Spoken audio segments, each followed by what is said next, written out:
bagaimana seseorang mengembangkan kualitas hidupnya, menerima tanggung jawab yang dipercayakan kepadanya. Saudara-saudari, Bapak Ibu, para suster, bruder, dan para romo yang terkasih, mungkin dari kita semua juga pernah tergoda untuk bersikap membanding-bandingkan dengan sesama kita, bahkan juga sempat iri hati, meskipun itu hanya di batin atau tidak diungkapkan. Seringkali kita membandingkan hidup kita dengan hidup orang lain. Dia lebih berbakat, dia lebih punya banyak kesempatan, mungkin dia lebih punya banyak teman, mungkin banyak relasi. Kita mungkin iri hati dan kita pun bisa kehabisan tenaga untuk berbenah diri dan memperbaiki diri kita. Bacaan yang kita dengarkan, terutama bacaan Injil, ingin mengundang kita untuk bersikap lebih berkualitas dalam beriman. Perumpamaan mengenai talenta mensimbolkan bagaimana seseorang mengembangkan kualitas hidupnya, menerima tanggung jawab yang dipercayakan kepadanya. Panggilan kita juga masing-masing menjadi imam, sebagai imam, suster, frater, bruder, dan juga apapun menjadi pekerjaan kita. Allah telah mempercayakan talenta tersebut kepada kita, bukan suatu atau tanpa tujuan. Allah memberikan kepada kita perutusan. Allah kita juga mengundang, meminta kita untuk mau bekerja keras, terus belajar, dan kreatif dalam menjalankan tugas itu. Tadi kita mendengarkan dikisahkan dalam Injil seorang raja yang memberikan kepada hambanya masing-masing menurut kesanggupannya. Ada yang diberi 5, 2, dan 1 talenta. Setelah raja itu kembali dari bepergian, meminta pertanggungjawabkan hamba-hamba yang menerima 5, 2, dan yang 5 dan 2 dipuji karena mengembangkan talenta itu. Nah, ini sedangkan hamba yang mempunyai talenta tadi, yang 1 tadi, tidak mengembangkannya, justru menguburnya dalam tanah. Baik saudara sekalian, mari kita lihat 3 hal dalam kisah ini. Yang pertama, Allah memberikan kepada kita suatu talenta. Sebetulnya berapa besar sih nilai 1 talenta itu?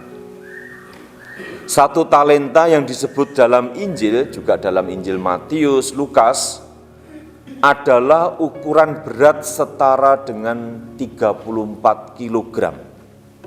Jika dihubungkan dengan sistem pembayaran zaman itu menggunakan perak, 1 talenta itu 34 kg perak. Harga perak per gram, kalau sekarang atau waktu dirupiahkan ya 13.000 per gram. Sehingga 1 talenta itu bernilai, kalau di total semuanya, menjadi sekitar 442 juta. Saudara sekalian, kalau begitu besar, kalau disamakan dengan zaman Yesus, 1 talenta itu uang yang beratnya 30 kg. Bayangkan bila seorang bekerja 20 jam sehari, nilai itu setara dengan gaji selama 6.000 hari kerja. Ingin mengatakan gini, 1 talenta itu banyak sekali. Itu baru 1 talenta. Kalau demikian perlu disadari, talenta itu bukan soal jumlahnya sedikit atau banyak. Jadi kita tidak perlu menerjemahkan talenta itu dengan bakat atau kompetensi kita, tetapi Allah memberikan nilai yang berlimpah-limpah kepada hidup kita. Namun tanggapan orang berbeda-beda. Kita kadang bersikap membanding-bandingkan, membuat kita itu tidak mampu bersyukur dan berterima kasih.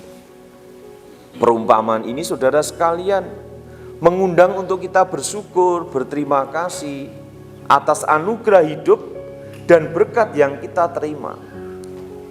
Allah tidak menilai diri kita dari apa yang kita punyai, tetapi usaha dan kerja keras kita serta perjuangan kita untuk hidup lebih baik. Ya, godaan kita sekali lagi seringkali membanding-bandingkan diri kita dengan orang lain.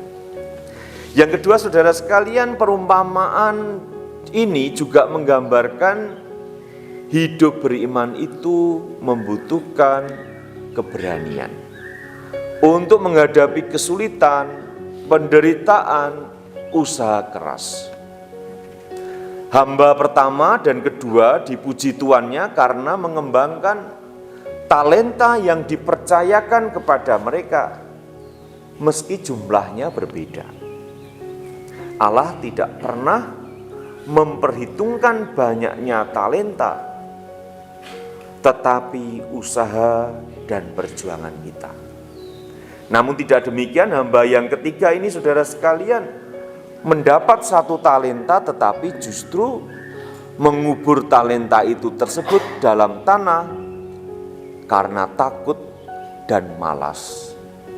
Malas mengembangkan talenta itu. Tidak melakukan apa-apa. Takut, menggerutu. Bisa jadi menyalahkan orang lain dan tuannya. Seperti tadi kita katakan, kita dengarkan dalam Injil. Tuan, aku tahu bahwa Tuan adalah manusia yang kejam. Menuai di tempat Tuan tidak menabur, memungut di tempat Tuhan tidak menanam. Mulai menyalahkan Tuhan, menyalahkan sesama, yang sebetulnya masalahnya seringkali ada dalam diri kita. Ia tidak berani mengambil resiko dengan bekerja keras. Dalam pelayanan kita, dalam segala organisasi yang kita ikuti, seringkali juga kita tergoda untuk berdiam, takut melakukan sesuatu karena itu beresiko. Seringkali kita tidak berani untuk mengambil resiko itu. Lebih baik kita diam dan tidak bereaksi. Karena itu seringkali menggoda kita. Yang ketiga, kesetiaan melakukan hal yang kecil secara bertanggung jawab akan melatih kita untuk melakukan tanggung jawab yang lebih besar. Seperti dikatakan dalam Injil tadi, karena engkau telah setia memikul tanggung jawab perkara kecil, memberikan kepadamu sekarang tanggung jawab yang besar. Saudara-saudari yang terkasih, kita diundang dalam pelayanan kepada orang miskin sesuatu yang beresiko. Sesuatu yang kadang membuat kita sudah begini-begini saja. Tema Hari Orang Miskin Sedunia yang ke-7, Paus Fransiskus yang mencanangkan hari secara khusus ini, mengundang kita, menyapa kita, jangan kau palingkan muka dari orang yang miskin. Seringkali hari demi hari kita lalui begitu saja karena kesibukan menjadi alasan bagi kita untuk tidak mempedulikan mereka. Bisa mengatakan sampai kapanpun mungkin orang miskin gak akan terbebas daripada bingung, gak usah melakukan apa-apa. Bisa juga terjadi kita godaan seperti itu. Injil hari ini mengajak kita untuk berani menghadapi resiko yang tidak mudah. Kita dibantu dalam pertemuan demi pertemuan mengenai pengalaman mistik Santa Louise de Marillac. Santa Louise de Marillac menemukan sebagai hamba orang miskin bukanlah yang mudah. Melalui banyak perjuangan, melalui banyak hal, seperti yang dikisahkan Romo Gru kemarin mengenai kolaborator, Santa Luisa itu menjadi kolaborator yang baik karena dia berkomunikasi dengan baik. Mengapa dia berkomunikasi dengan baik? Karena ia mendengarkan dengan baik. Mengapa ia mendengarkan dengan baik? Karena dia telah mengalami persahabatan juga dengan Santo Vincentius. Santo Vincentius itu dalam kolaborasi selalu memperhitungkan siapa yang diajak. Orang tidak bisa kolaborasi karena mungkin dia tidak mau berempati dengan yang diajak kolaborasi. Seringkali karena dia merasa lebih tinggi, lebih pintar, lebih kuat, sehingga tidak terjadi kolaborasi. Santo Vincentius ketika Luisa masih menjadi anak bimbingannya sebelum membentuk putri kasih, dia menyapanya dengan Mavi, artinya anak perempuanku. Ketika Santa Luisa sudah mulai mendirikan putri kasih, sapaannya bukan lagi Mavi, Mademoiselle, ya artinya nyonya, nona, ya nona, artinya kamu adalah kolaboratorku sama sekarang. Vincentius sungguh mempunyai cara berpikir, cara berkata-kata berbeda. Tidak lagi menganggap Luisa sebagai orang anak kecil yang harus memberikan petunjuk padanya. Berubah, Vincentius menganggap Louise de Marillac setara. Perlakuan kita terhadap orang lain juga mempengaruhi kita untuk berkolaborasi. Itulah yang kemarin kita dengarkan dari Romo Jacques. Saudara terkasih, dalam hidup kita penting memiliki keberanian, mengambil resiko, kita berani berkreasi, belajar dari pengalaman kegagalan maupun juga keberhasilan. Kita belajar dari orang lain. Janganlah merasa diri kita ini paling baik, kelompokku paling dekat dengan orang miskin, paling benar dalam ajaran. Mari kita berharap didapati Tuhan Allah kita sebagai hamba yang setia, tekun, berusaha membuahkan hidup kita ini dalam tindakan-tindakan kasih. Baik sekali perbuatanmu itu, hai hamba yang baik dan setia.